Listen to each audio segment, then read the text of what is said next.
Então, o reloginho apareceu. Eu já posso entrar, já, né? O reloginho apareceu, olha lá. Já pode entrar. Acho que já estamos no ar, né? Sim. Boa noite a todos para mais um Geringonça São Paulo. Geringonça é um programa de entrevistas produzido por 23 coletivos que lutam pela democracia, contra o fascismo e o neoliberalismo. A diversidade articula os nossos coletivos, bordadeiras, artesãs, educadores, artistas, ambientalistas, torcedores de clubes de futebol, funcionários públicos, cidadãos do campo e da cidade de todo o Brasil. O programa são transmitidos pelos canais Coletivos Resistência, CCDLL, Comitê de Coletivos por Democracia e Lula Livre, e também transmissão cruzadas com diversas páginas e utilizamos a ferramenta do StreamYard. Abordamos temas políticos, ações militantes e ativistas organizados de forma autônoma e independente.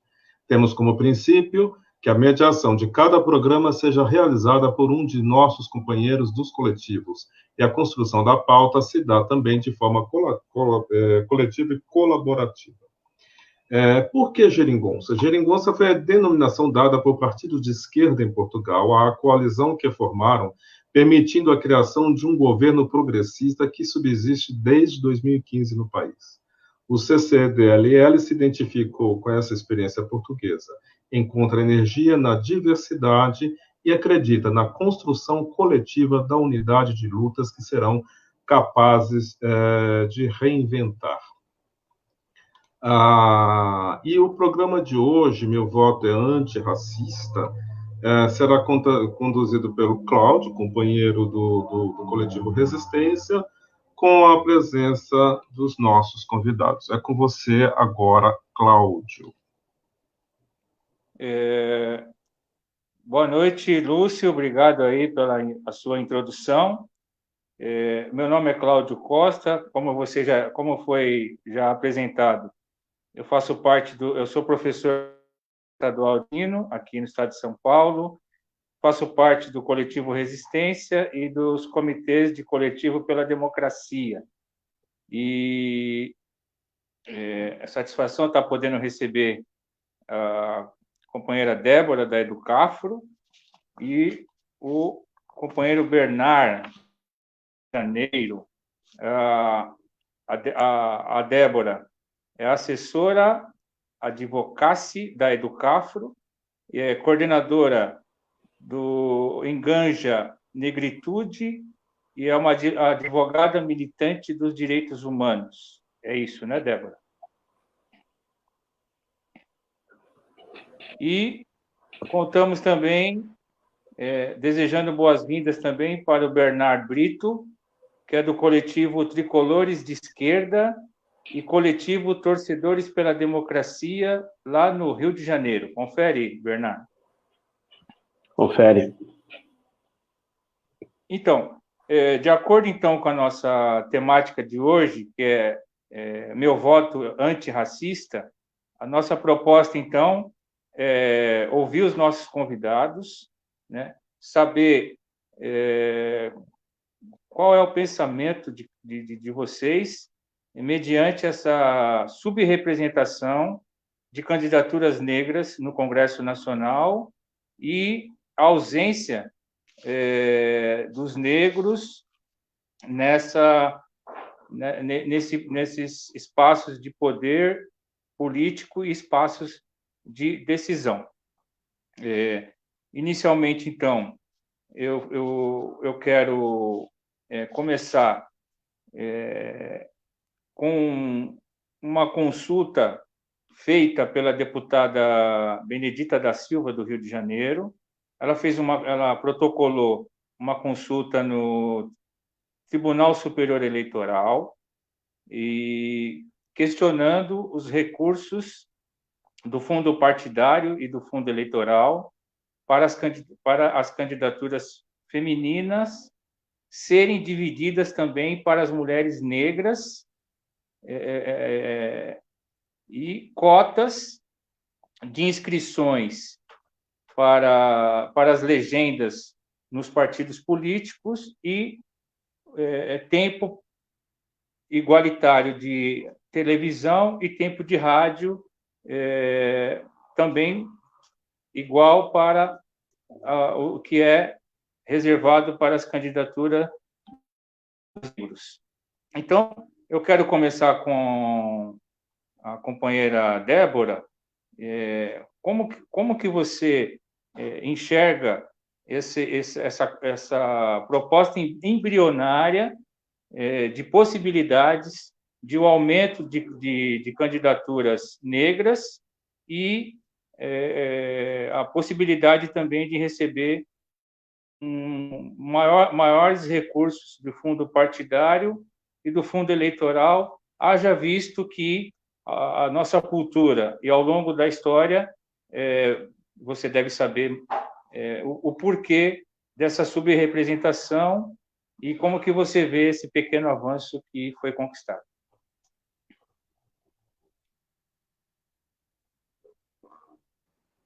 Bom, boa noite a todos, é um prazer estar aqui nessa live, falando de um assunto que nos toca muito. Meu nome é doutora Débora, eu sou advogada, sou assessora de advocacy da Edu, coordenadora do Engaja Negritude. O Engaja Negritude é um braço político da Educafro, que a gente promove eleições, com uma campanha de eleições anticistas, a conscientização da importância do voto negro consciente, e nós vemos como essa decisão do Tribunal Eleitoral, junto com a nossa Suprema Corte, como um grande avanço da luta do movimento negro. O movimento negro, junto com a Educafro, junto com o Instituto Marielle, Mulheres Negras Decidem, vem articulando a Coalizão Negra por Direitos, eles vêm articulando ao longo de alguns anos a mobilização para o ingresso de negros na política, para que a gente não se sinta subrepresentado, e é muito importante essa decisão, e foi um grande avanço, e foi uma reparação histórica, que se você for analisar ao longo desses anos, o negro na política, nós somos subrepresentados, a gente representa 4% no Congresso, foram eleitos muito poucos negros, e você vai analisando ao longo das últimas eleições, o percentual é muito baixo. E essa vitória dessa decisão, para que o fundo partidário, o fundo eleitoral, propaganda em rádio e TV, sejam destinados para mulheres negras, faz com que as candidaturas negras elas consigam competir de pé de igualdade com as candidaturas das pessoas brancas e homens e mulheres brancas, né? O que falta para que a gente tenha representatividade no Congresso é um investimento financeiro, porque não existe campanha eleitoral sem esse investimento financeiro. Então, essa luta é uma vitória muito grande para que as pessoas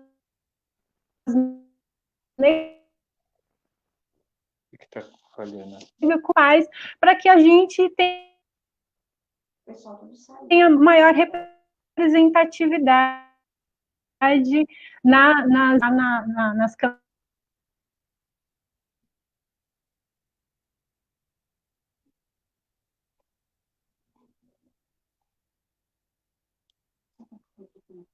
Acho que a Débora caiu, está congelada. Bernardo. A fala dela está picotando, eu não estou conseguindo ouvir. Ficou cortando. Bernardo, você não quer dar continuidade? Assim que melhorar a ligação dela, ela retoma? Posso. Estão me ouvindo bem? Sim. Sim, tá super bem. Bem, boa noite a todos e todas aí. Boa noite aí ao pessoal do Geringonça, né? E os companheiros aí dos coletivos, com quem a gente já vem tendo uma relação boa, né? A partir aí dos nossos movimentos. Acho que a Débora voltou, ela quer Débora voltou. Vamos Voltei. deixar com ela a palavra, Débora. Débora, se você quiser repetir um pouquinho, seria bom, porque a sua última fala ficou muito truncada. Se você quiser retomar, seria interessante. Então, essa decisão do TSE ela é muito importante porque nos coloca para que a gente consiga ingressar no cenário político tendo verba para construir uma campanha eleitoral e conseguir reverter em cadeiras legislativas, para que a gente consiga conquistar nessas eleições. E é muito importante a gente analisar o cenário histórico do negro na política no Brasil. É um percentual muito baixo. A nossa primeira deputada eleita foi a Benedita da Silva, na eleição constituinte. E na eleição constituinte foi a Benedita da Silva e mais 3 deputados. E aí você vai analisando, 1988 para cá, sempre permaneceu nesse percentual muito baixo. Então, quando você destina verbas para candidaturas negras, especialmente para mulheres negras, que tem um percentual menor ainda em relação aos homens brancos e mulheres brancas e negros, homens negros, o percentual é bem menor. Você tem que fazer um resgate do negro no Brasil, do acesso do negro na política, para que a gente se sinta representado, para que a gente construa uma democracia com representatividade, com inclusão, a gente tem que tocar na questão da representatividade das pessoas negras. E é isso, essa decisão, ela é uma reparação histórica. E essa reparação histórica se dá para que venha combater o racismo estrutural, institucional e sistêmico nas nossas instituições. Nós estamos à margem da sociedade há vários anos, nós fomos escravizados por mais de 300 anos, o negro ele está fora de todos os cenários econômico, financeiro, de todas as esferas de poder, no Congresso Nacional, no Judiciário, no Executivo. Então, quando você cria esses mecanismos para que essa verba seja destinada para a população negra, você está fazendo com que as candidaturas negras ela consiga competir de pé de igualdade com os demais candidatos. E é muito importante, neste momento, a gente fazer essa conscientização da importância desta via para o movimento negro. Porque você faz um resgate lá atrás sobre o negro no Brasil, sua marginalização. A gente, há muitos anos, não tem a oportunidade de disputar em pé de igualdade com os demais candidatos. E este ano, essas eleições, essa decisão do TSE nos coloca numa posição para que a gente venha alcançar resultados e reverter em cadeiras nas câmaras legislativas e nas prefeituras. Quando a gente fala dessa decisão para o movimento negro, ela é um divisor de águas para nós, porque é uma luta que foi construída lá atrás, antes das eleições de 2018, e vai fazer uma diferença para que a população negra se sinta representada. E é importante a gente dizer que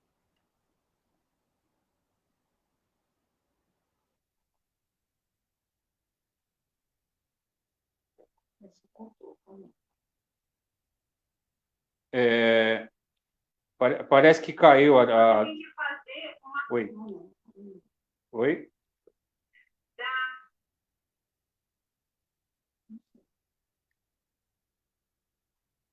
A Débora caiu. Caiu novamente, né? Caiu novamente, Então, mas ela já estava caminhando para os finalmente, né? Pelo que deu a entender, Cláudio.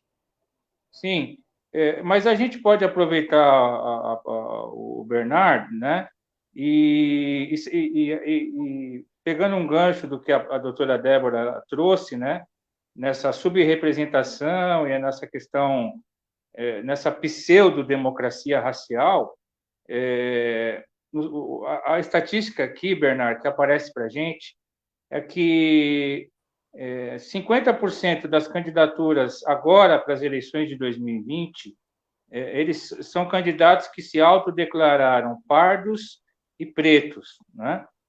Só que nós, mesmo tendo garantido lá o Supremo Tribunal Federal, os recursos, o percentual de recursos igual ao percentual de candidaturas, na prática, nessas eleições de 2020, os partidos políticos eles não estão garantindo os 30% de recursos e de tempo de rádio e televisão para as candidaturas negras. Então, o movimento negro, né, os movimentos sociais, eles teriam que fazer um embate político dentro dos partidos políticos, não só para conseguir as legendas para as candidaturas negras, mas também a garantia dos recursos igual ao percentual de candidaturas e o tempo de televisão e o tempo de rádio. Então, Bernardo, eu gostaria de que você falasse um pouquinho como o movimento negro no Rio de Janeiro ele se propõe, até que ponto ele se propõe a fazer esse embate dentro dos partidos políticos para conseguir não só as legendas, mas também para, a partir de agora, se apropriar também desse direito dos recursos do fundo político e do fundo partidário. Bom, novamente aí dando boa noite a todos e todas, e saudando aí também esse tema importante que o Geringonça está abordando, e nós aqui do Rio de Janeiro estamos mais uma vez tentando, né, contribuir com esse debate, né? O Geringonça já é parceiro nosso, principalmente nas lutas nossas que nós temos aqui na área do futebol popular, né, da democratização do esporte, né? E um pouco eu queria fazer uma rápida apresentação minha. Eu estou nessa luta também da questão do futebol, né, do futebol popular, através do coletivo Torcedores pela Democracia e também através do nosso coletivo, né, do meu clube, né, do clube do qual sou torcedor, que é o Fluminense, que é o tricolor de esquerda. E também, nesse momento, a gente acabou de realizar aqui o Festival Cine Educação, né? Eu sou curador e organizador, um dos curadores e organizadores do Festival Cine Educação, que inclusive teve um dia para a educação e antirracismo, né? Para o tema educação e antirracismo, que foi o dia 24 de outubro, né?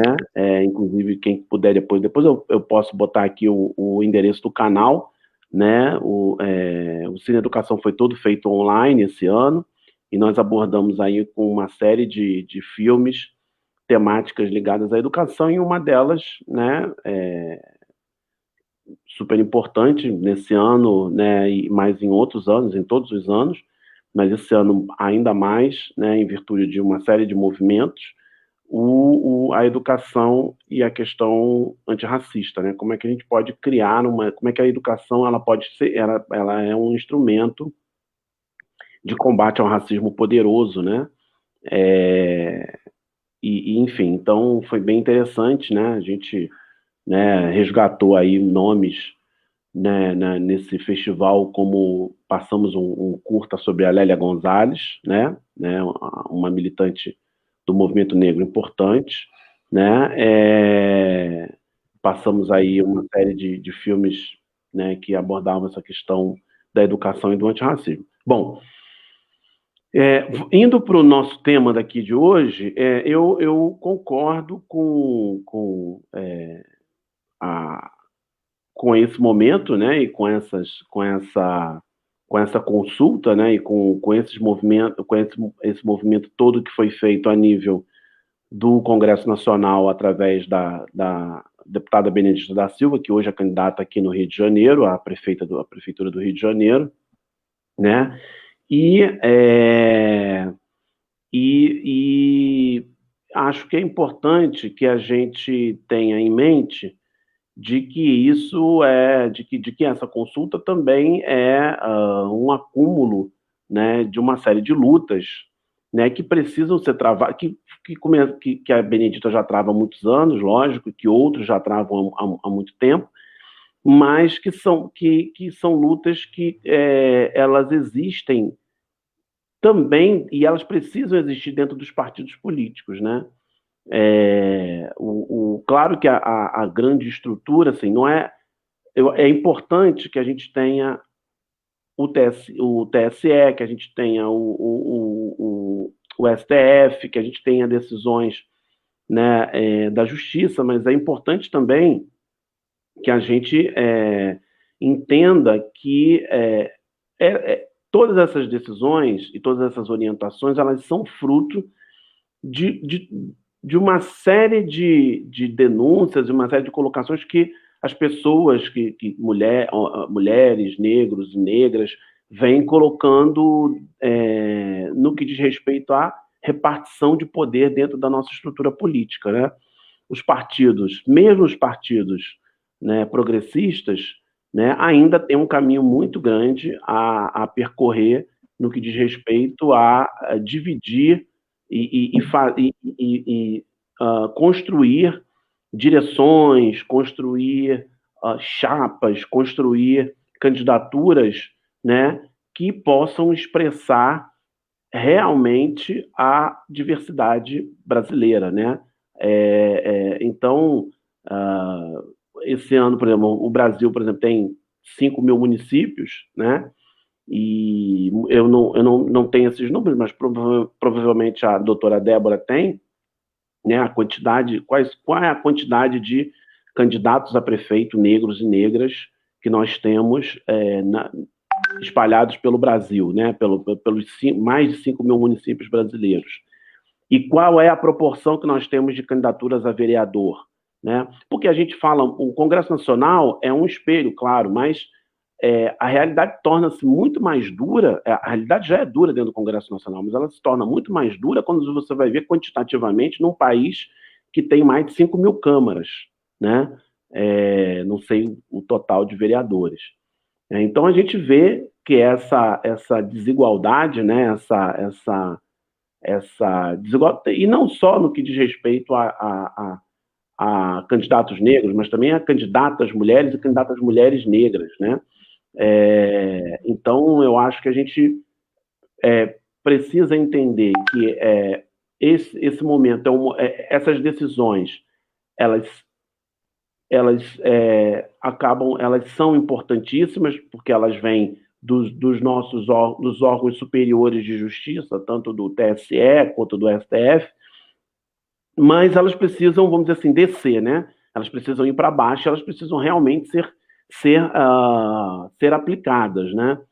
Então, e aí, qual é? Você falou do ponto de vista do movimento negro do Rio de Janeiro. Eu, necessariamente, não posso dizer, enfim, determinar aqui como o movimento negro do Rio de Janeiro atua nisso, né? Mas eu posso passar um pouco do que é a minha opinião e do que é a opinião de outros companheiros negros e negras, né, que a gente tem aqui no Rio de Janeiro, que é fundamental que a gente, não adianta, assim,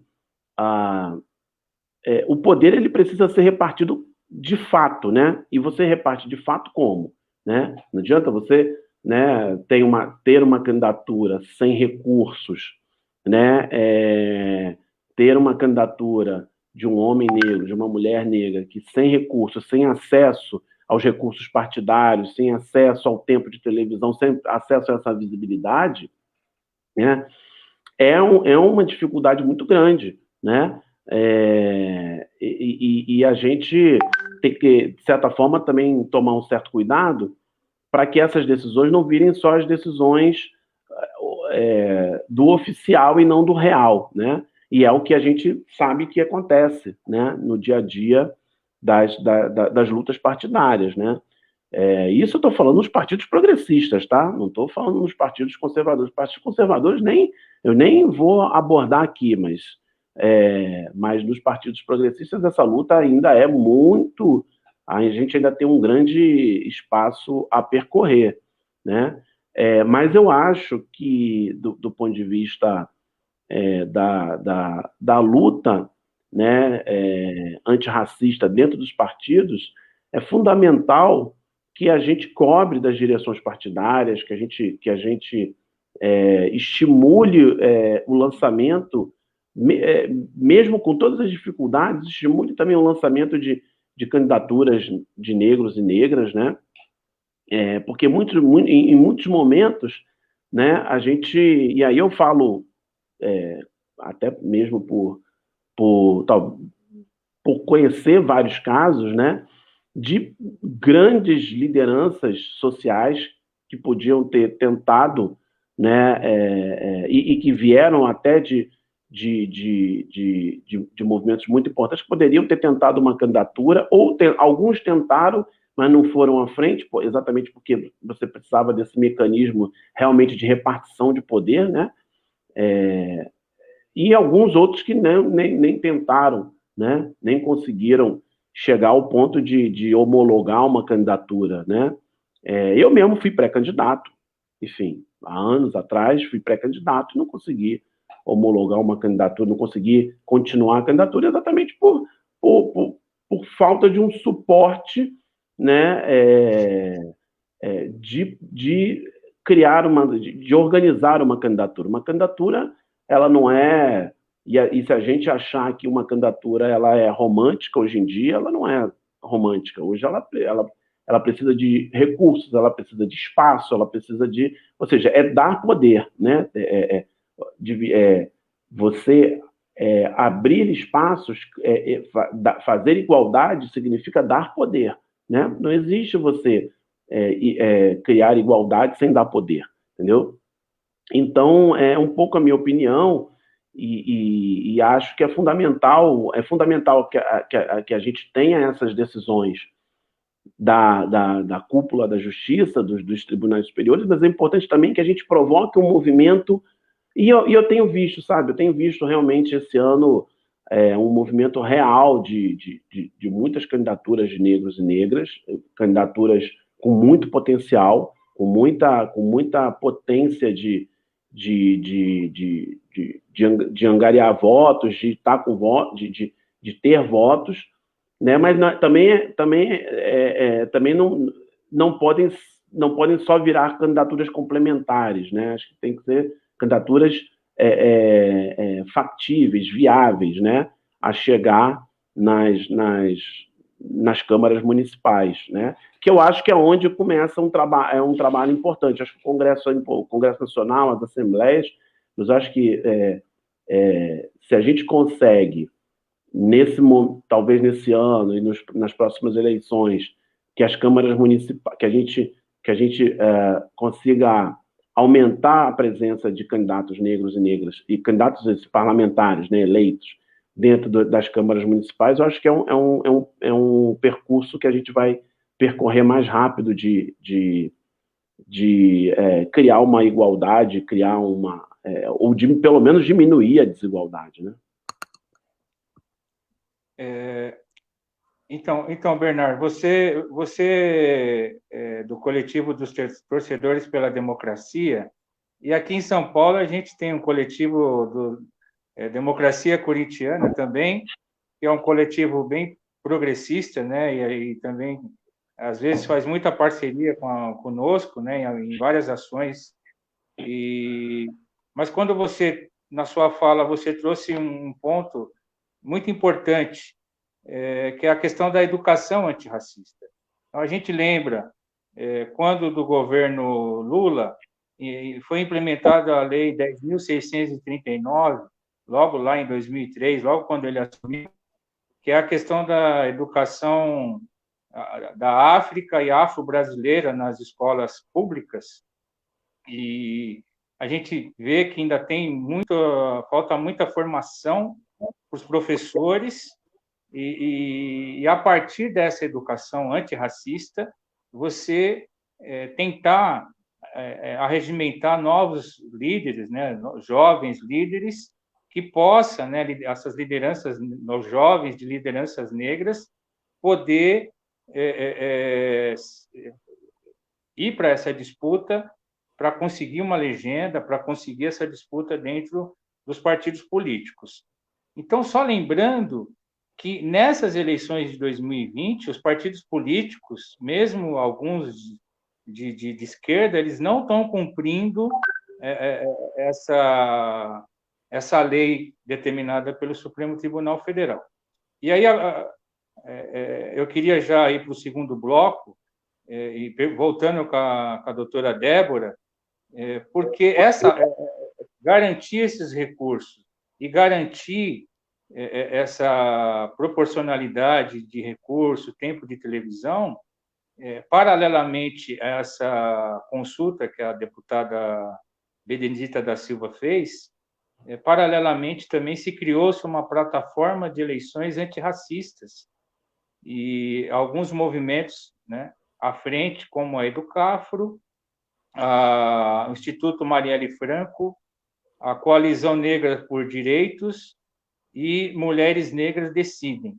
Então, eu gostaria de ouvir a doutora Débora, como os movimentos sociais eles podem se organizar e fazer esse enfrentamento dentro dos partidos políticos,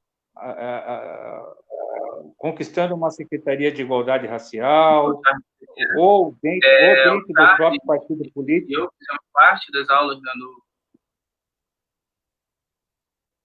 curso ou dentro dos próprios partidos políticos. Dentro dos próprios partidos políticos. 2016, início de 2017, por aí.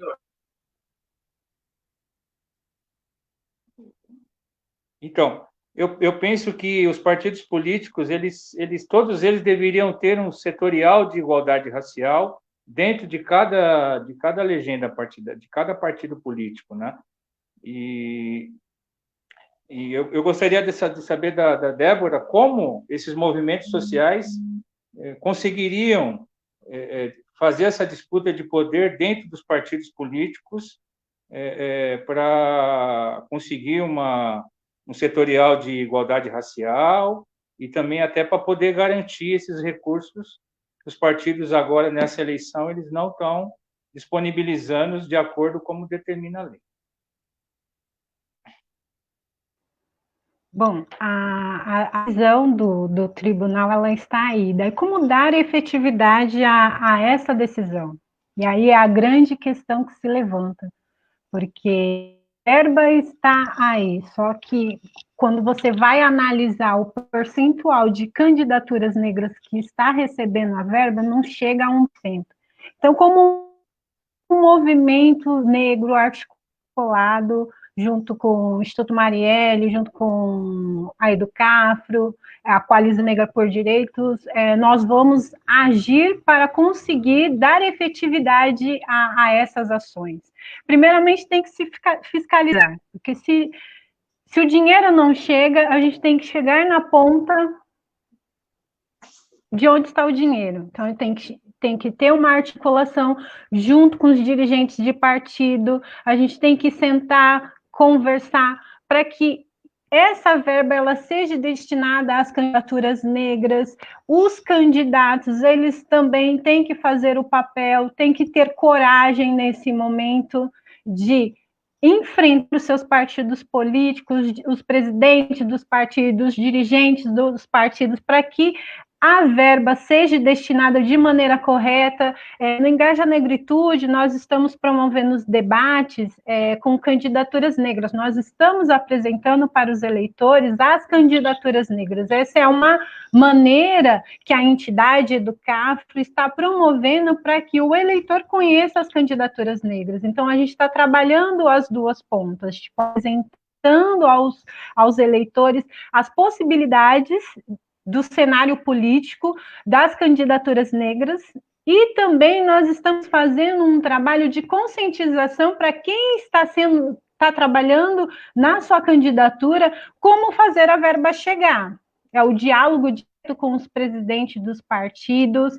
Caso esse diálogo ocorra e a verba não foi destinada, e aí tem a opção de judicializar, nós temos alguns casos de candidatos ligados à entidade que saiu no pleito eleitoral, não conquistou a verba eleitoral da maneira que deveria ser destinada, foi judicializado a ação. Então, a gente tem que criar diversos mecanismos para combater essa velha política e trabalhar em diversas frentes, com o candidato, com você, eleitor, que você está vendo também no cenário político, novas candidaturas sendo apresentadas, você está vendo as pessoas se engajando com o voto antirracista, e você conhece os dirigentes do seu partido político, conhece as pessoas do partido político, você pode, como eleitor, também cobrar maior efetividade nessa verba. Então, a gente tem que criar diversos mecanismos para que essas candidaturas negras, elas consigam lograr êxito nas suas campanhas eleitorais. E esse lograr êxito, ele só será conquistado através de diversas ações, tanto do movimento negro, tanto dos candidatos, tanto dos eleitores, para que a lei ela tenha efetividade, para que a gente consiga ocupar esses espaços, para que a gente se sinta representado. Porque senão vai ocorrer igual aconteceu nas eleições anteriores, no qual foi colocado nos partidos políticos para que destinasse verba para mulheres. E aí criou-se mecanismo para combater o ingresso de mulheres no cenário político. Daí criou-se as candidaturas laranjas. A gente também, quanto cidadão, quanto eleitor, quanto movimento negro, a gente tem que, junto, criar mecanismos jurídicos, fiscalizatórios, para que a verba seja destinada para as candidaturas negras, porque as candidaturas negras elas só vão conseguir ter visibilidade e alcançar votos através do financiamento da campanha, através das verbas eleitorais serem destinadas para cada pessoa, porque assim a gente consegue ter um alcance maior e aumentar o número de candidaturas negras no pleito eleitoral. Eu estava analisando, o Bernardo estava comentando sobre as eleições, do mapa das eleições. Se você for analisar as candidaturas municipais de São Paulo, você acessar os dados do TRE de São Paulo foram eleitos 18% de negros nas eleições municipais do ano de 2016. Em Osasco foi 43%, em Guarulhos 23%, em Santo André 28%, em São Bernardo do Campo 32%. Okay.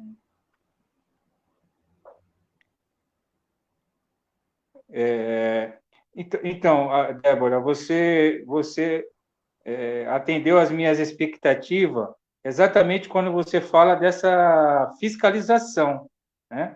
Fiscalização se de fato está se cumprindo a lei da distribuição dos recursos, tempo de televisão, tempo de rádio, e aí você, como advogada, havendo a necessidade de uma judicialização, uma entrada no Ministério Público, né? É lógico que a gente tem que passar primeiro pela etapa política, de sensibilizar os partidos políticos, criar setoriais de igualdade racial, né? Fazer esse embate interno dentro dos partidos políticos, para que a gente consiga fazer com que consiga cumprir o que a lei determina, né? Importante a gente trabalhar esses números que você traz, e a estatística mostra, né, essa subrepresentação. Eu também tenho aqui, das 77 mulheres que foram eleitas na Câmara, nas eleições de 2018, na Câmara dos Deputados, somente 77 são mulheres, e de 77, só 13 candidaturas negras que conseguiram uma cadeira lá no Congresso. E aí eu gostaria de passar novamente para o Bernard, porque nós temos agora nessas eleições, por exemplo, aqui em São Paulo, eu estou acompanhando uma candidatura do Partido dos Trabalhadores, que é a questão das candidaturas coletivas. E tem uma candidatura coletiva chamada Negras Vozes, são 3 mulheres negras, representante professora, representante sindical.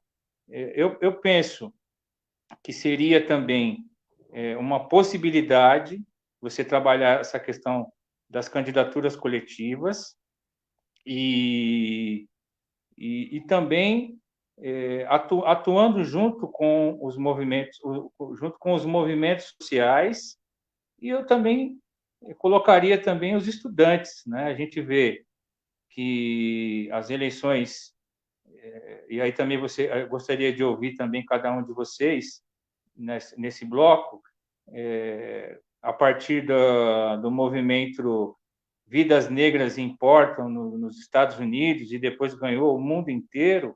A gente está vendo que a eleição americana entre o Biden e o Trump, as eleições, os eleitores negros, os eleitores latinos, eles que vão eles vão decidir as eleições, né? E eu gostaria de saber de você, Bernard, como que você vê esse movimento Vidas Negras Importam, repercutindo no mundo inteiro, né, depois do assassinato do George Floyd, né? E como é que vê esse movimento aqui no Brasil, né? Porque houve um impacto no mundo inteiro, e depois a gente retorna para a doutora Débora. Oi. Bom, outro dia eu estava comentando sobre isso, assim, de certa forma, claro que é super importante o movimento Vidas Negras Importam. Acho que o ano o fato, o ocorrido com George Floyd, não só com George Floyd, mas com outros negros e negras também nos Estados Unidos, é importante. Mas primeiro eu vou lembrar o seguinte, não sei se era o nome, mas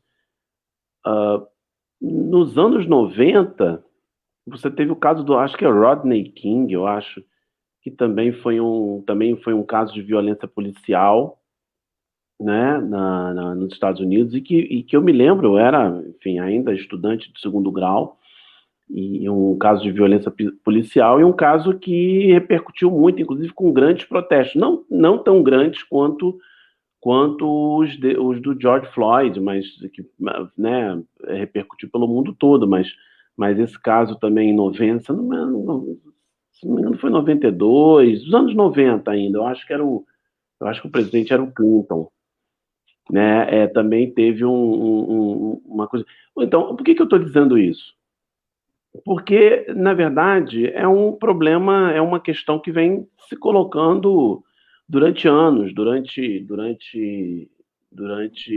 décadas, né? E aqui no Brasil, a questão é muito mais a gente não, os Estados Unidos eles mobilizaram muita gente, enfim, até porque tá lá no centro do capitalismo, né, onde a gente acha que, né, o Obama chegou a ser o presidente negro e tal, mas enfim, a violência não mudou muito, a violência policial continua a mesma, né? O negro, a vida do negro norte-americano continua desigual, né? Apesar de ter grandes estrelas, grandes milionários norte-americanos, mas se você vai ver, a população negra norte-americana continua tendo um padrão de vida ainda menor, não é? Ainda continuam sendo os mais afetados pela pobreza, pela discriminação, pela violência. E aqui no Brasil, aí fazendo essa ponte, a gente tem, aqui no Rio, por exemplo, a questão da violência policial, não é? Muito, muito, muito presente, né? Não passa mês que a gente não tenha uma morte violenta de um jovem negro ou negra na favela, no Rio de Janeiro, nas comunidades do Rio de Janeiro, principalmente por ações policiais, né? Então, assim,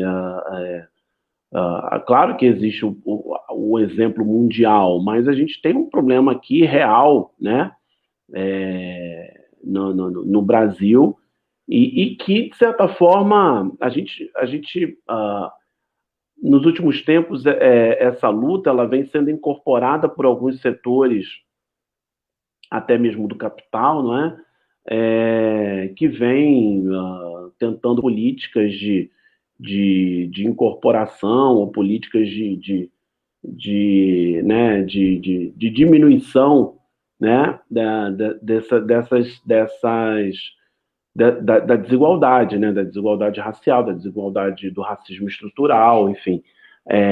Mas a gente nota, a gente vê que ainda está muito presente, né? Por exemplo, aqui vou puxar aqui um pouquinho para a questão do esporte, por exemplo, que é do coletivo que eu participo mais, né? A quantidade a gente está falando, eu queria falar isso no final, até para não tirar muito da questão das eleições, mas, por exemplo, você vê quantos quadros dirigentes nós temos nos clubes de futebol do Brasil, né? Negros, né? Quantos quadros dirigentes negros e negras, né? Nós temos nos clubes de futebol, dirigentes, né? A gente tem os jogadores, nem técnico, até técnico. Ano passado, se não me engano, durante o Brasileirão, nós tínhamos 2 técnicos negros, né? O Roger e o Marcão no Fluminense e o Roger no Bahia, né?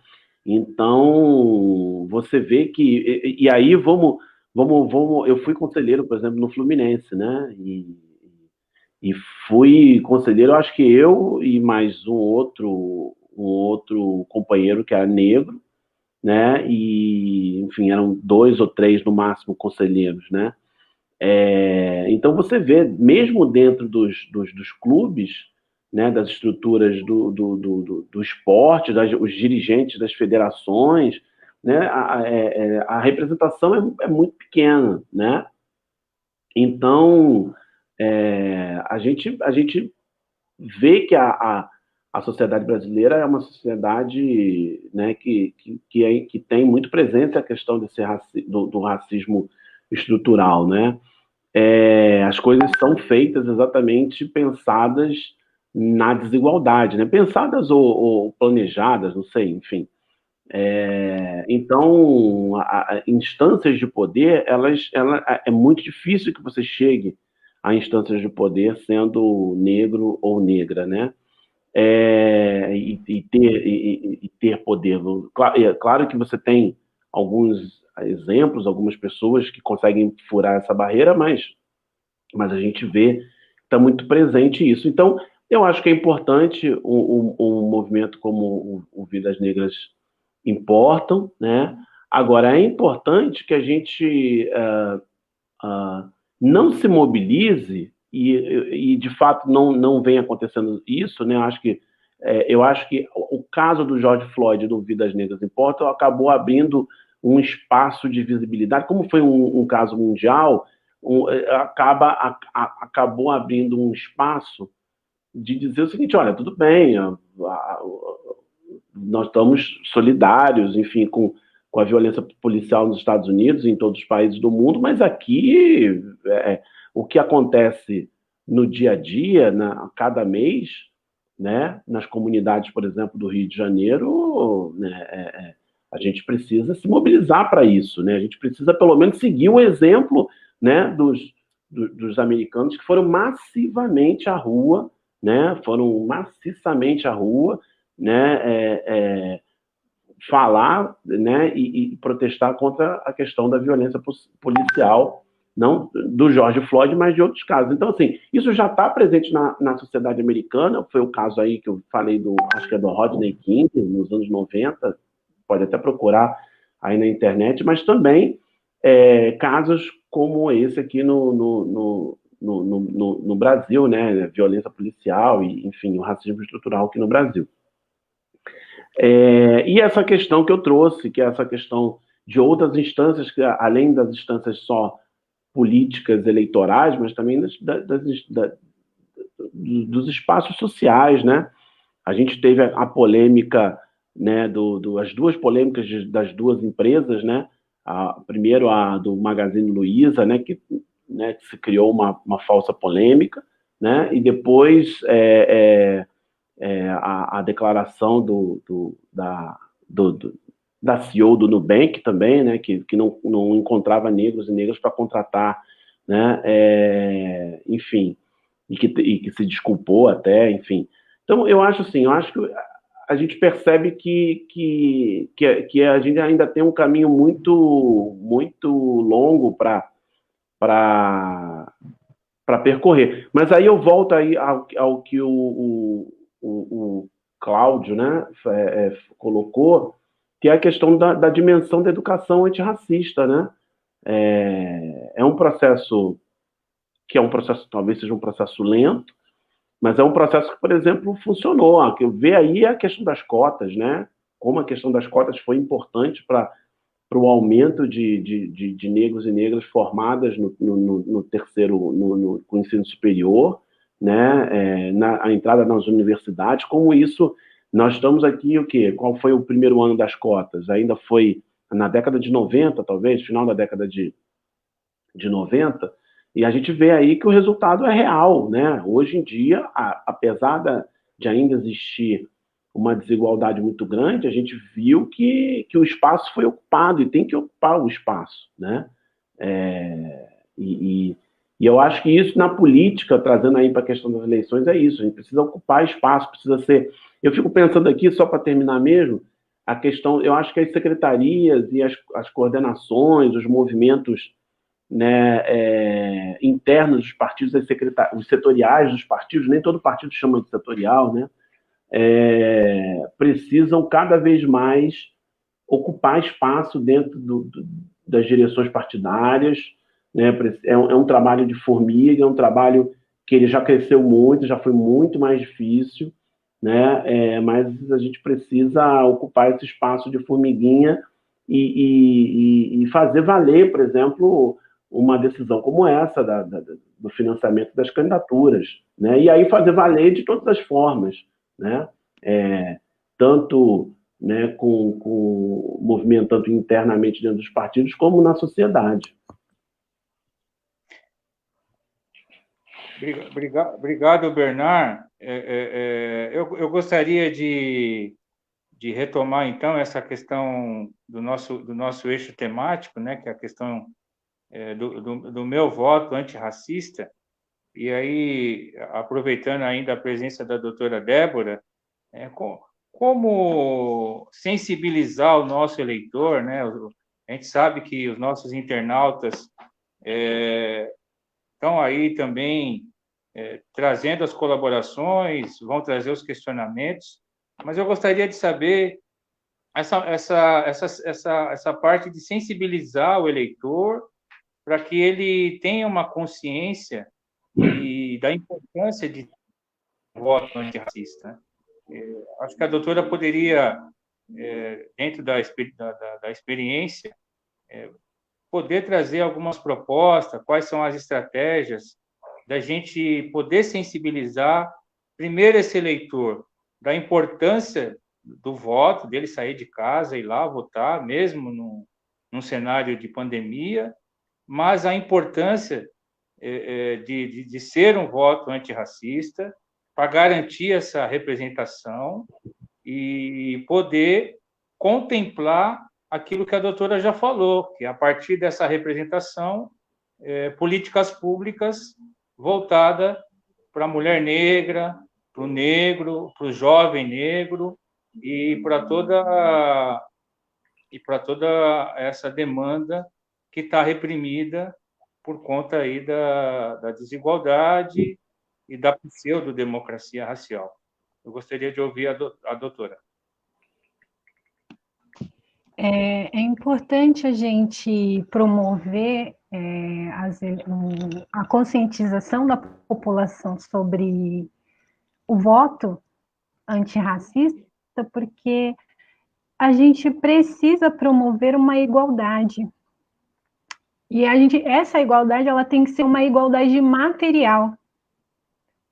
E ela tem que se concretizar em ações para que a gente consiga combater o racismo estrutural na nossa sociedade brasileira.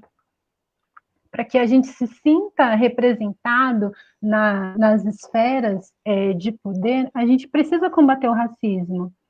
E é por isso que a gente conta com essa conscientização da importância do voto antirracista, porque a gente precisa colocar pessoas no político que represente o nosso país, que nós somos 53% da população, a gente somos a maioria da população, enquanto negros, pretos e pardos. Então, para que a gente se sinta representado, a gente tem que ter negros lá, fazendo ações, políticas públicas que nos representem. Eu sou fruto de uma ação afirmativa, eu sou fruto de cotas. Eu não estaria aqui falando com vocês sobre esse tema tão caro e tão sensível a nós, se não tivesse lá atrás criado a lei de cotas. Então, a importância de você ter pessoas negras à frente do cenário político para fazer políticas públicas para incluir pessoas como eu,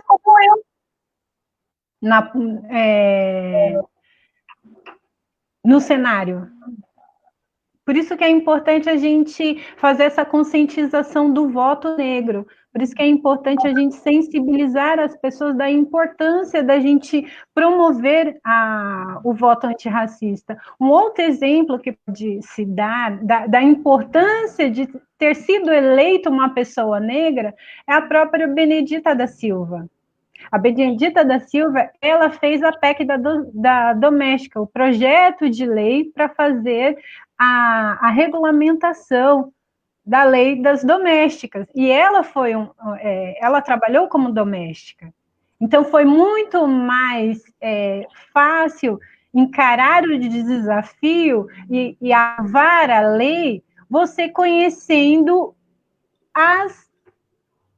o cenário em que as domésticas vivem. Então, essa é a importância de você promover essa conscientização, de pessoas negras fazer projetos para pessoas negras periféricas, porque você vai adentrar sobre questões mais profundas e você vai conhecer as pessoas e vai conhecer cada realidade. Então, fica mais fácil você promover ações mais efetivas para aquela população, para aquela comunidade. Então, por isso que é importante a gente se conscientizar, fazer essa conscientização do voto negro, para que a gente se sinta representado e para que se reverta em políticas públicas para a nossa população mais efetiva, que é o que não ocorre hoje no Congresso Nacional. Nós temos o hábito de dizer que nós elegemos os nossos algozes. O Congresso Nacional, ele é majoritariamente representado por homens brancos. E fica difícil você levantar pautas sensíveis nas assembleias legislativas, que também tem o mesmo percentual, nas câmaras legislativas, que tem a baixa representatividade de negros, fica difícil questões sensíveis à população negra, como melhoria da saúde, da educação, políticas para combater o genocídio da população negra. Fica difícil você criar mecanismos, criar leis para fazer a contribuição de combate ao genocídio da população negra, você tendo como eleito pessoas brancas, que não são sensíveis à causa, que não conhecem as nossas dores, que não conhecem a nossa trajetória, que não conhecem a nossa luta. Então, por isso que é importante que você tenha representantes dessas mazelas, que conheça a nossa expectativa cada político. E é importante a gente combater, outro lado, também da importância de você promover com esses mecanismos políticos de manutenção do privilégio, porque quando a gente vê que candidaturas negras está disponível e tem um percentual muito baixo que está recebendo essa verba tem e essa verba ela não está chegando, então de alguma forma alguém está tentando manter o privilégio de só brancos. E qual é o motivo de se manter o privilégio? E aí a gente entra numa outra questão do combate ao racismo. Porque se você não quer fazer a destinação das verbas para homens e mulheres negras, você tem um racismo estrutural, institucional e sistêmico no nosso país. Porque quando você promove essa igualdade de incluir negros no cenário político, você está combatendo o racismo, você está institucional a população negra. O genocídio negro, a falta de qualidade na educação, na segurança, na economia, trabalhar o emprego para a população negra e periférica. Então, fica difícil você tratar desses temas tão sensíveis à população negra se você não tem pessoas lá que nos representem. Então, é muito importante a gente promover essa conscientização do eleitor para que tenha pessoas negras no cenário político, para que a qualidade das políticas públicas sejam melhor das que já estão apresentadas e sejam mais efetivas e que nos alcance, que nos privilegie, que nos leve em consideração, que façam no cenário político, de uma certa forma, avançar as questões que nos atingem, que nos afetam e que nos atravessam.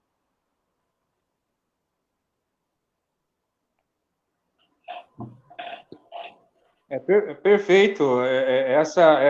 A busca dessa representatividade com legitimidade é uma luta política perene, né? A gente sabe, na atual conjuntura, governo fascista, reacionário, é uma luta gigantesca. Mas agora eu estou recebendo os questionamentos. É o que a gente chat. Comenta, né? Esse governo. Agora eu estou com um questionamento. O governo. Que vocês respondessem um questionamento que chegou pelo chat, Tá né, falhando. professor Lúcio. Eu gostaria que voltando para o Bernardo e depois para a doutora, o questionamento sobre a questão de ser negro de fato, a partir de um caso, de uma candidatura do PSOL aqui em São Paulo, que o marido da Bela Gil, ele se autodeclarou negro, mas, na verdade, ele é branco, né? Então, o questionamento seria como ser negro de fato, né? Diante desse oportunismo dos brancos se autodeclararem negro, como no caso da candidatura do marido do PSOL, né, que é o marido da Bela Gil, que estou recebendo o nome dele aqui, João Paulo Remazzi. É uma candidatura do PSOL, um branco que se coloca como negro aí para ter as benesses, né, da cota. E que é ser negro de fato? dessa realidade, né? Bernardo, por favor. Bom, eu acho que esse caso, eu não acompanhei diretamente esse caso, eu acabei tendo algumas leituras sobre ele, mas eu vou também emendar com, parece que alguém colocou como seria um voto antirracista, alguém colocou essa questão, eu li por aqui, talvez no chat privado aqui. Sim, é uma das questões. Se puder abordar ela. Também quero falar junto com essa questão que você me perguntou. Eu acho que, sim, primeiro,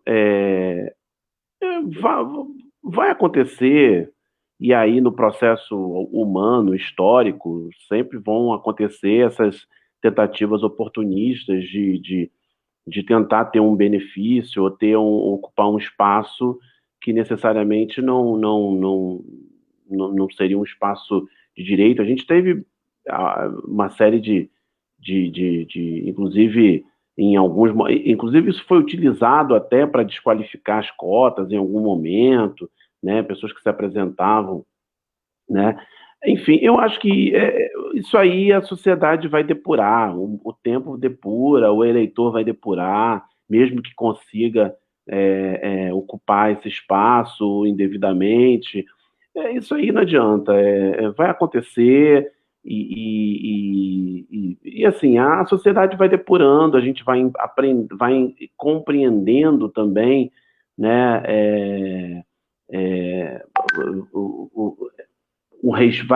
vai acontecendo a educação, uma educação política, né, porque eu acho que isso tem muito a ver com uma educação política de direitos, né, de cada grupo ou de cada pessoa entender a necessidade, né, desse tipo de política, né, de inclusão,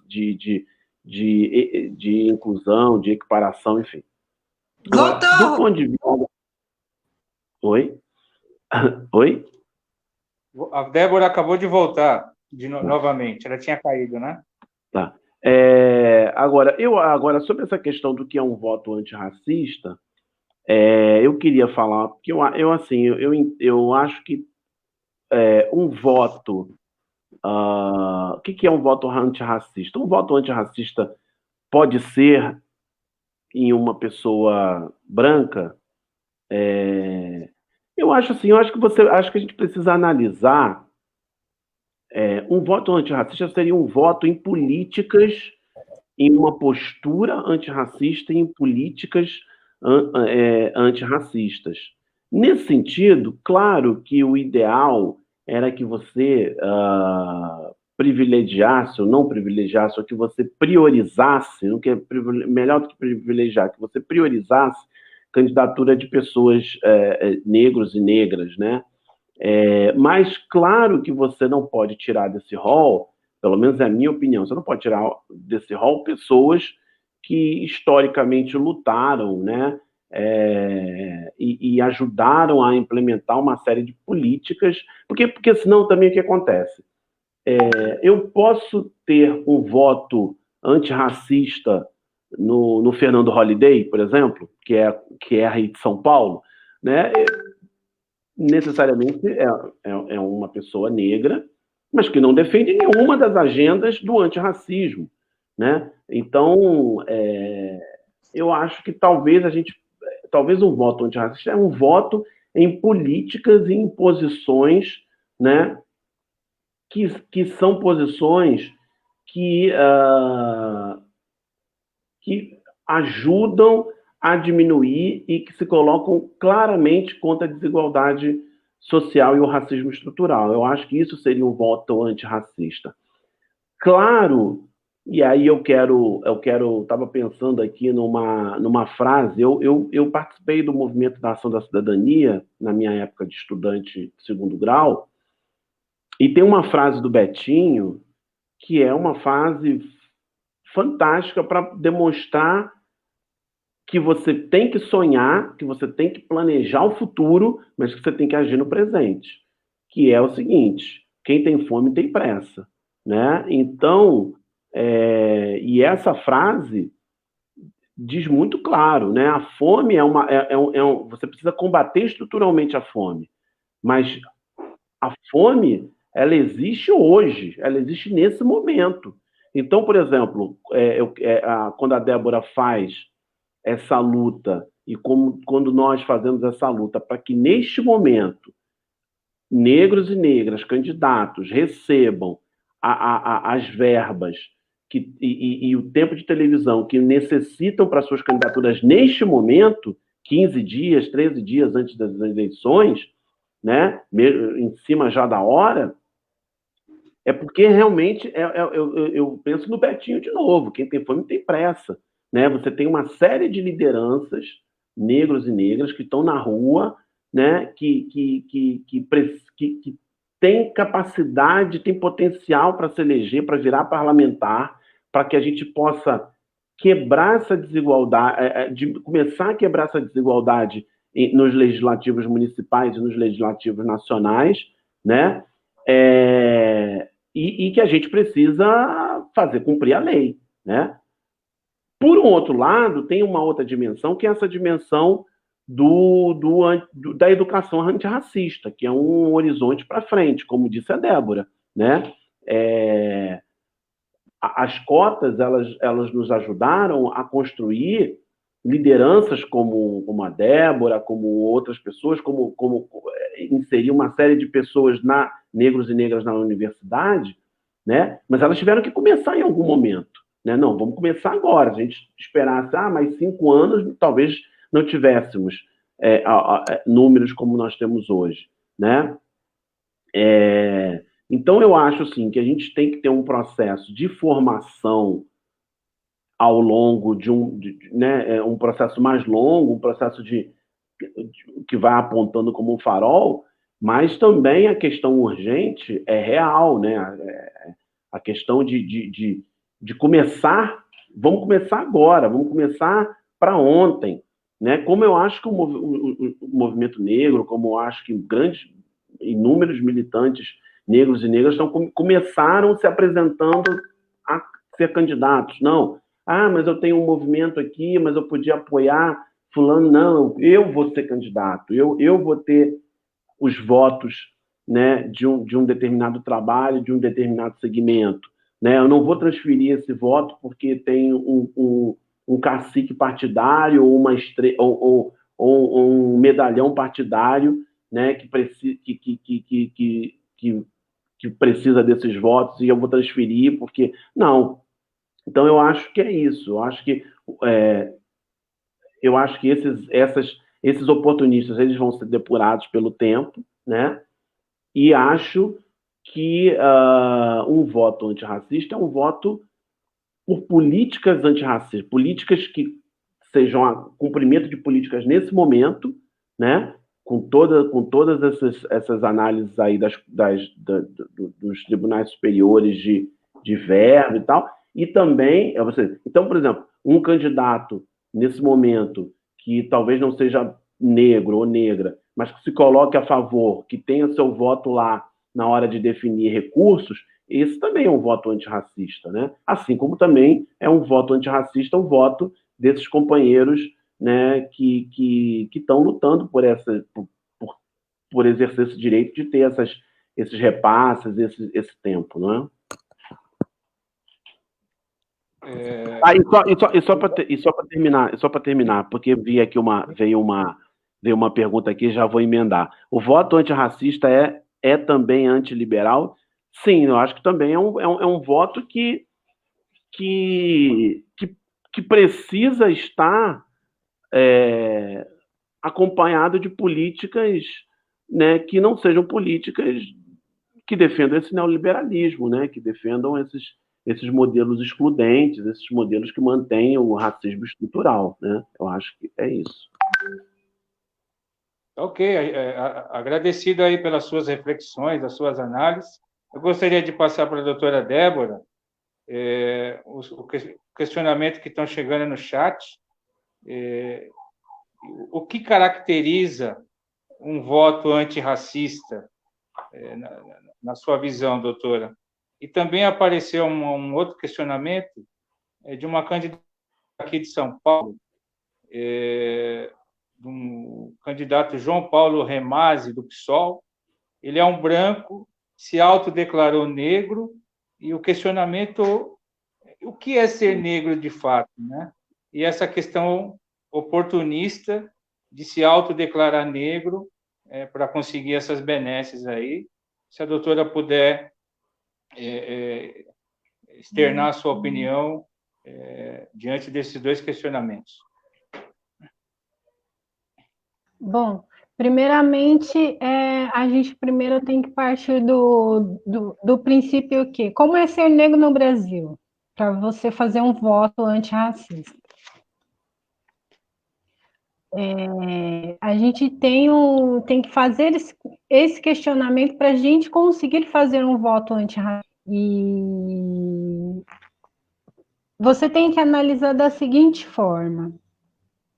Eu vou citar uma experiência que eu tive como advogada do movimento negro. Um exemplo daqui da conquista de cotas em São Paulo, das cotas no âmbito estadual e no âmbito municipal. As cotas no âmbito estadual aqui em São Paulo, a lei já era regulamentar, já existe lei, a lei foi aprovada na Assembleia Legislativa, só que ela não era regulamentada pelo governador. O governador em exercício na época, eu acho que foi em 2018, era o Márcio França. E nós, enquanto entidade do CAFRO, o Engaja Negritude, nós estávamos articulando, conversando com a assessoria do governador, com o governador, para fazer a regulamentação, porque a gente ajudou na construção do projeto de lei para ser aprovado na Assembleia Legislativa. A lei de cotas no estado de São Paulo, ela só veio através da luta. Alguns militantes da entidade, foram 7 militantes, se acorrentaram na Secretaria de Justiça, e eu fui a advogada que assessorei, e a lei foi regulamentada. Eles ficaram 13 dias acorrentados, pleiteando que essa lei fosse regulamentada. Em São Paulo, a lei de cotas, no âmbito estadual, foi aprovada. No âmbito municipal, ela já existia há muito tempo, foi até feita, encabeçada pelo vereador Reis, e aprovada. Aí você entende a importância de você eleger pessoas antirracistas, para que façam políticas públicas que representem a população negra. Nós temos no âmbito estadual um governador que não atendeu às nossas demandas de imediato, que a gente teve que utilizar de mobilização da lei. E, de outro lado, você tem um outro representante político que não foi necessário chegar ao movimento negro e exigir a lei de cotas. Ela foi feita por uma pessoa que é negra, que se autodeclara negra e que fez esse projeto de lei, ou que é adepto às demandas do movimento negro. Então, essa é a importância da conscientização, de você estar antenado com as pautas do movimento negro, com as pautas antirracistas, com projetos de lei que contemple a população negra e periférica. Essa é a importância da gente fazer essa distinção. A gente pode ter candidatos que se autodeclarem negros, mas não representa aquela população negra, tanto na sua fenotipia e tanto na abordagem do seu projeto político, da sua campanha política, que não nos contempla, que é o caso como aconteceu aqui em São Paulo, das cotas no âmbito estadual. Ela só aconteceu devido a muita luta. E aí você vai olhar a situação atual do governador eleito, ele não alinhado com a agenda do movimento negro, de representatividade negra, de inclusão da população negra. Ele não é alinhado com as questões que nos afetam. Então, as políticas públicas voltadas para a população são meio que inexistentes. E para a gente conquistar essas benesses, essas lutas, ela vem de muita luta da população, da sociedade civil como um todo, mobilizar, se organizar e exigir uma lei para que contemple determinados segmentos da sociedade, que no caso, a população. E do outro lado, você tem candidatos eleitos, alguns que se autodeclaram negros e outros que não declaram negro, que faz políticas públicas para contemplar a população negra.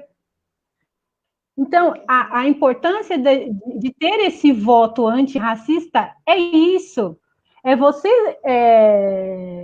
se alinhar com as propostas que venham trazer mais representatividade, de inclusão, para que venham promover a desigualdade da população negra e periférica. Então, por isso que é importante a gente eleger pessoas que nos representem e que façam políticas públicas que nos representem, para que a gente não venha eleger um holiday, como diz o Bernardo. O holiday, ele é completamente contrário às políticas públicas de ações afirmativas. Recentemente, ele fez um debate na Câmara Municipal, porque ele fez um projeto de lei para derrubar a lei municipal de cotas. Ele faz um serviço para retirar benefícios conquistados ao longo do tempo para a população negra. Então, é muito importante, às vezes, falar, o meu voto é antirracista, mas o seu representante, ele está antenado com a demanda da população negra? Ou ele está retirando direitos da população negra, igual o governo atual. O governo atual, bolsonarista de extrema-direita, está trabalhando para para retirar direitos. Um exemplo é a reforma trabalhista, que foi uma supressão de direitos. A reforma da Previdência, que também é outra supressão de direitos. Uma outra tentativa de retirar direitos conquistados há anos foi o SUS. Então, a gente tem que tomar muito cuidado quando a gente fala em promover uma eleição antirracista e ter um voto antirracista. Porque a pessoa que você está votando, você precisa saber se ela está alinhada com os princípios de igualdade racial, de promover a igualdade racial, de promover políticas públicas que diminuam as desigualdades da população negra e periférica. Então, você tem que olhar o seu candidato, ele sendo não negro, se ele está alinhado com a pauta antirracista, que chama as demandas da população negra, que é antirracista, ou se ele é negro, se ele também está alinhado com as demandas, com as propostas que venham incluir, que venham beneficiar, que venham contemplar a população negra. Então, quando a gente fala num voto antirracista, a gente tem que tomar muito cuidado, porque senão vai acontecer igual tendo da Bela Gil, que se autodeclarou. Eu estava vendo uma reportagem recentemente que aumentou o número de candidaturas negras. Isso é um grande avanço, mas, ao mesmo tempo, pode ser um outro mecanismo criado para burlar o sistema de cotas para mulheres negras e homens negros nas eleições municipais. Então, a gente tem que ter um olhar muito atento a isso. É um grande avanço? Sim, é um grande avanço conquistar as verbas, é uma grande vitória do movimento negro, mas, ao mesmo tempo, a gente tem que promover essa conscientização do voto antirracista, do voto que a gente chama do voto negro consciente. A gente tem que eleger pessoas brancas e negras que estejam alinhadas em promover políticas públicas que venham tirar a população desse cenário de desigualdade. Por isso que a gente luta tanto por representatividade, por isso que a gente lutou tanto para que viessem as verbas. para que a gente se sinta representado, para que a gente se sinta incluído nas políticas públicas, nas ações feitas pelo governo e pelo Congresso Nacional. Então, é importante a gente ter essa reflexão, que esses avanços para a população negra, para a população periférica, ele vai vir quando a gente começar a debater uma democracia inclusiva. Essa democracia inclusiva, ela vem quando a gente se discute a questão de classe, gênero e raça. Então, para que a gente tenha uma democracia realmente efetiva, a gente tem que debater a questão de gênero, de ter mulheres negras na política, e a gente tem que combater a questão racial. Porque o que nos exclui do cenário político é o racismo estrutural. E quando você cria mecanismo para se autodeclarar negro, para ter a benesse de conquistar as verbas para você, e você visualmente não ser negro, você está criando um mecanismo para manter o privilégio branco, de eleger só homens e mulheres brancas no poder. Você está trabalhando para manter o racismo estrutural, institucional e sistêmico no nosso país. Então, a conscientização do voto antirracista, ela vai por esse viés. A gente tem que ter um olhar muito crítico para as pessoas que estão se autodeclarando negras. Realmente ela está alinhada com a pauta antirracista? Ela vai priorizar projetos políticos que venham a ajudar a população negra a sair da situação de pobreza, melhorar a qualidade de ensino, melhorar a educação, a economia, o saneamento básico? Ou ela está só para criar mecanismos para tirar as verbas de uma mulher ou de um homem negro? Então, você, como eleitor, a gente tem que tomar cuidado nesse aspecto. Em quem a gente está votando? Porque senão você vai acabar contribuindo para manter o privilégio branco. E essa conquista de verbas eleitorais para candidatas e candidatos negros, ela não será tão efetiva. Então, a gente tem que promover essa conscientização do voto antirracista para que a gente consiga avançar, que a gente consiga nos mobilizar quanto sociedade civil, como pessoas que estejam dispostas a fazer um novo cenário político no Brasil, para que a gente se sinta representados.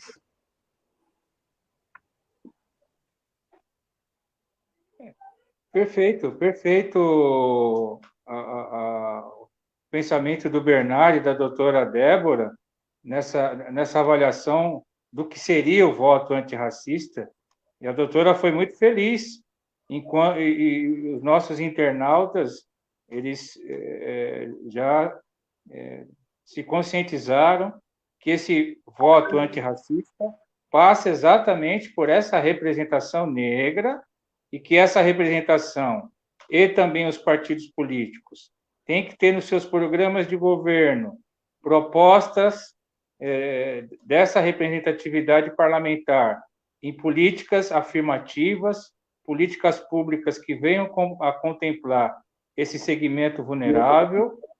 Você trouxe um exemplo, Débora, do vereador Reis, e ele conseguiu aprovar no Parlamento Municipal aqui em São Paulo as cotas para negros e negras no serviço público da Prefeitura de São Paulo.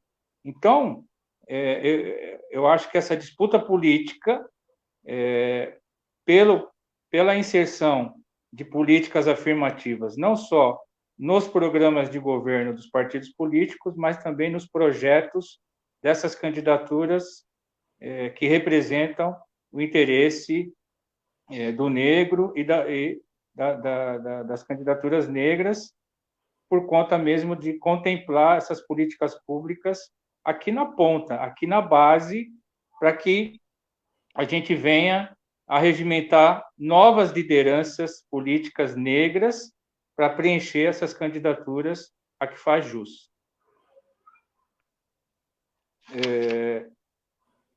Agora, eu tenho um outro questionamento aqui. Aliás, é só uma informação que me chegou aqui, que o avô e a mãe do Paulo De Masi é que são negros, né? E ele é um branco e que não sofre racismo, né? Ele não está vulnerável a essa questão de sofrer esse racismo, mas eu acho também que é um oportunismo, é uma fraude você se autodeclarar negro sendo branco, né? E eu gostaria de saber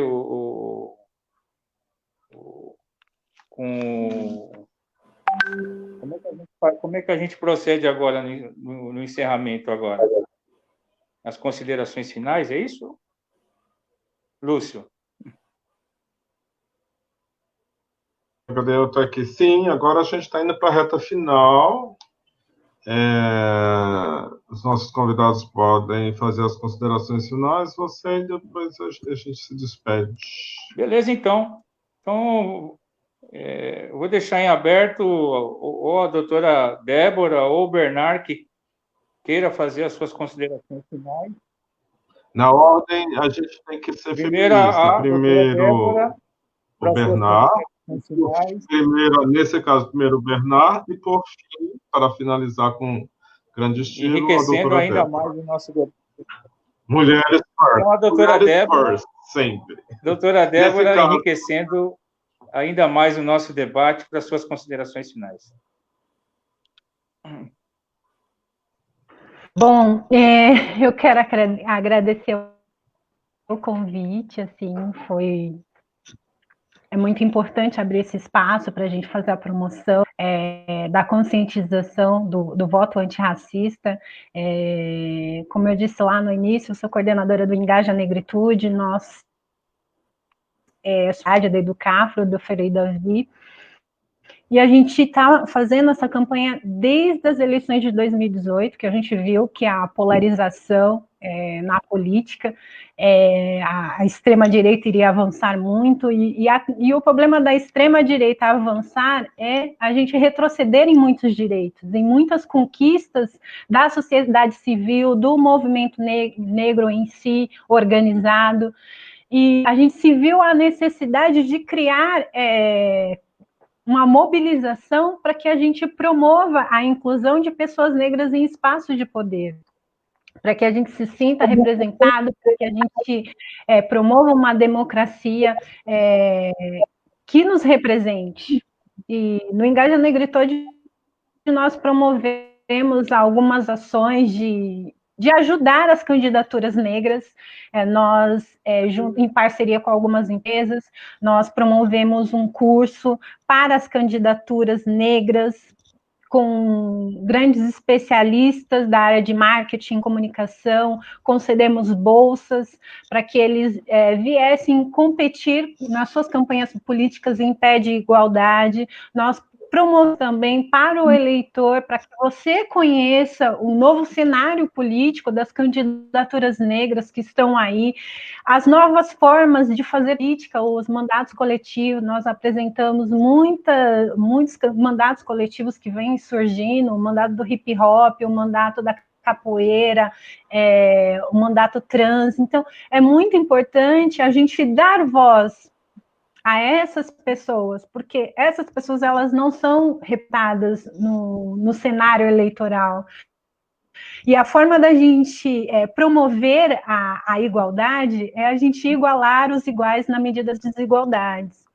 Então, a gente só vai conseguir tirar o negro da marginalidade, da violência, do genocídio, quando a gente conseguir colocar representantes negros no cenário político para fazer essa mudança social que tanto o Brasil precisa. Então, a gente precisa promover a conscientização da população da importância do voto antirracista. Então, você como eleitor, você como candidato, você tem que estar alinhado às campanhas políticas, aos projetos políticos que venham contemplar a população negra e periférica, que vem há tantos anos sendo postergado, não olhado com o cuidado que se deve ter, porque nós somos a grande maioria da população. Então, a gente tem que fazer essa conscientização de eleger pessoas negras nessas próximas eleições, para que a gente consiga promover uma igualdade racial. E essa promoção de igualdade racial, vocês, como eleitores, vocês vão estar combatendo algo que nos assola há muitos anos, que é o racismo estrutural, sistêmico e institucional. A gente só vai conseguir ter uma democracia de fato quando a gente conseguir ter negros nos representando e fazendo políticas realmente efetivas. Então, eu peço para vocês que venham se conscientizar, venham se engajar, venham conhecer também as nossas redes sociais, da O Engaja Negritude, da Educafro, conhecer as nossas ações. O nosso objetivo é promover a igualdade racial no Brasil, e para isso a gente conta com vocês, homens, mulheres, brancos, solidários e negros, que venham se conscientizar do seu lugar quanto homem negro e mulher negra para fazer a diferença no cenário político do Brasil, para que a gente mude a situação do negro no país, para que a gente se sinta representado, para que a gente ocupe os espaços de poder e para que a gente faça a diferença no nosso país. E é para isso que nós estamos aqui. Eu sou fruto dessa luta. Eu não estaria aqui falando se não tivesse alguém lá atrás fazendo política de ações afirmativas para incluir negros em espaço de poder. Então, eu sou da geração de cotas que deu certo e que estamos aqui ingressando em espaços e fazendo o trabalho como jovens lideranças, para que a gente faça essa mobilização social, para que a gente faça essa mudança que tanto precisa.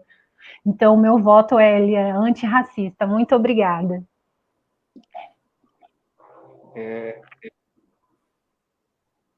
Nós que agradecemos a doutora Débora, parabenizar pelo seu trabalho na Educafro, que a gente sabe que o Frei Davi faz, junto com toda a comunidade Educafro, faz um trabalho fantástico, e agradecer a sua presença hoje no nosso debate. Enriqueceu demais, esclareceu os nossos internautas, foi fantástica a sua participação, enriqueceu e clareou mais aí essa questão e essas necessidades, né, dessa representação do negro, da mulher negra, e combater essa subrepresentação nas casas legislativas e também nos cargos de executivo. E parabéns, doutora, pelo seu trabalho, e a gente agradece muito a sua participação hoje no nosso debate. Eu quero agora passar para o Bernard, para as suas considerações finais, por favor.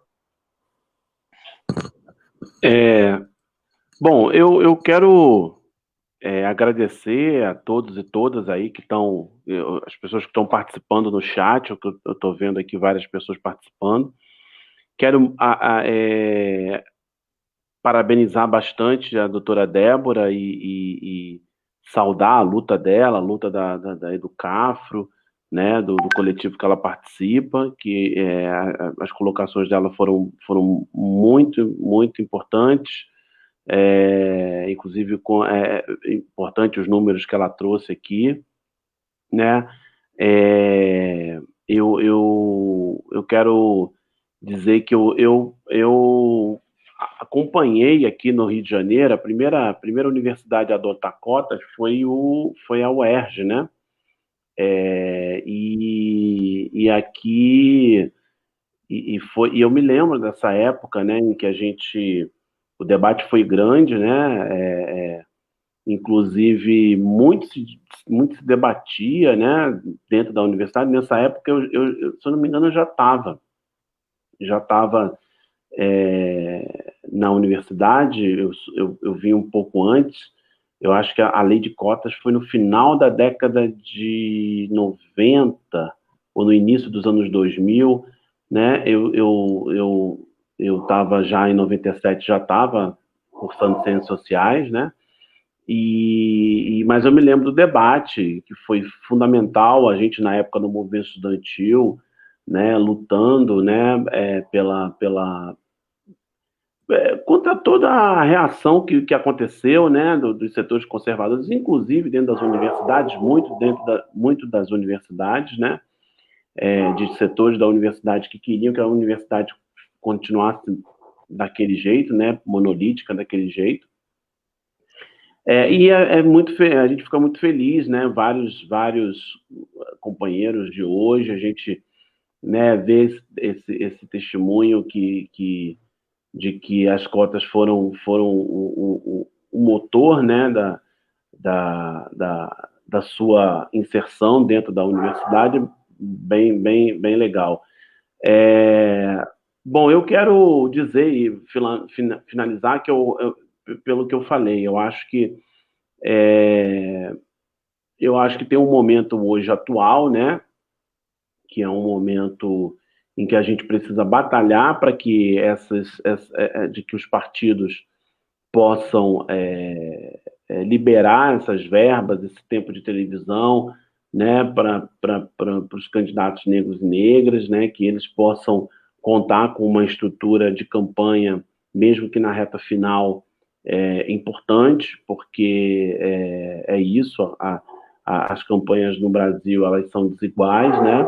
Se já são desiguais na relação entre partidos conservadores e partidos progressistas, imagina, né, entre militantes progressistas de partidos populares, de partidos, né, de base, né, que tem um trabalho de base importante em relação a candidatos, na maioria esmagadora, brancos e de partidos que defendem o capital. Então, é muito importante que a gente tenha, nesse momento, esse reforço, né, nesse período final, né? E acho também que aí tem uma outra ação, né, que é uma ação um pouco mais a longo prazo, que é de fortalecimento dos setoriais e dos movimentos internos dentro dos partidos, os movimentos de combate ao racismo, o movimento de mulheres, o movimento de juventude, né, para que se possa defender com que os dirigentes partidários cumpram essas decisões dos tribunais, do Tribunal Eleitoral, do Supremo Tribunal Federal, e mesmo que não fosse decisão, né, das decisões partidárias, né, do consenso de que a gente precisa acabar com a chamada subrepresentação, né, dentro das câmaras legislativas e até mesmo dentro dos executivos, né, municipais, como prefeitura, governo de estado, né, que precisam ter mais governadores, prefeitos e prefeitas negros e negras, governadores e governadoras, e vereadores e deputados estaduais negros e negras, né?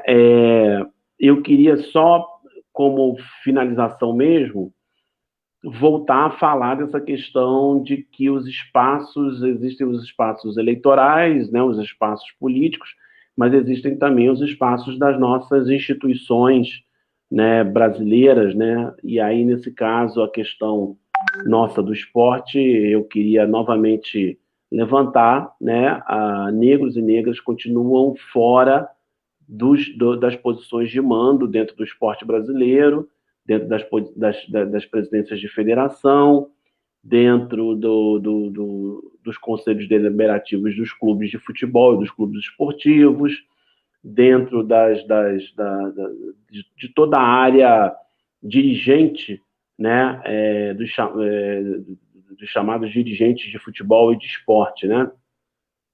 Eu acho que já tá na hora da gente quebrar essa barreira, né? A gente já tem um número imenso de de negros e negras, né, que militam nessa área, que participam, que debatem, que criam política pública, né? Eu acho que a gente precisa, né, ter também mecanismos dentro dos clubes, né, dentro das federações, né, equilibrar esse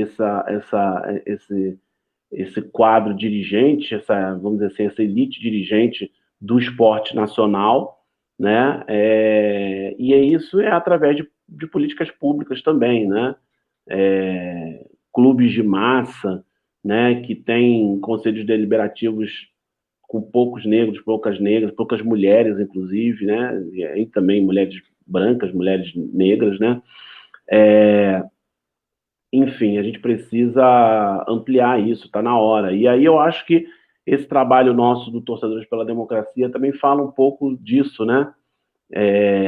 De que é importante que a gente, né, também tenha espaços, né, de que a gente ocupe também outros espaços, além dos espaços eleitorais, também os espaços das instituições que têm a ver com a formação da identidade nacional. O esporte é identidade nacional, o futebol é identidade nacional, o próprio carnaval, né, é identidade nacional, né? A gente precisa ter pessoas negras e negras nesses espaços, né? E, enfim, então é isso. Eu queria agradecer muito ao Geringonça, agradecer ao Cláudio, agradecer a todos aí que fazem o programa e dizer que a gente está à disposição.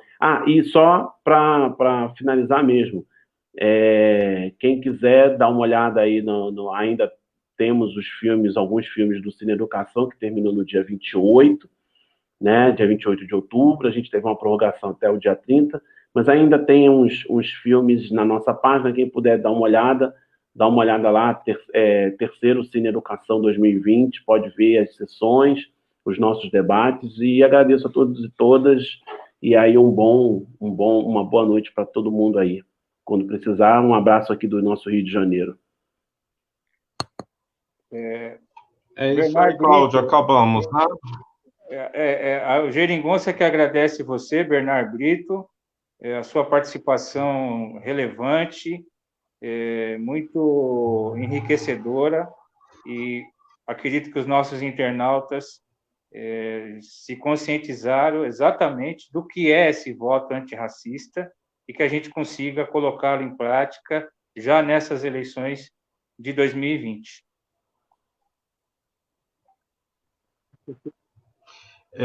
Então, agora a gente se despede de mais um Geringonça, né? Esse Geringonça que foi de extrema importância nesse momento em que nós estamos vivendo. Acredito que depois dessa aula maravilhosa da doutora Débora e do Bernard, todos vão saber escolher o seu voto antirracista. E na segunda-feira que vem, estamos de volta às 19 horas, no mesmo bate-horário, no mesmo bate-canal, com mais um Geringonça, cujo tema, pelo que me disseram, é uma surpresa. Acompanhe tudo. Um grande abraço, Lúcio, um grande abraço aos nossos internautas. E fiquem todos, não saiam não, viu, Débora? A gente vai papear nos bastidores ainda.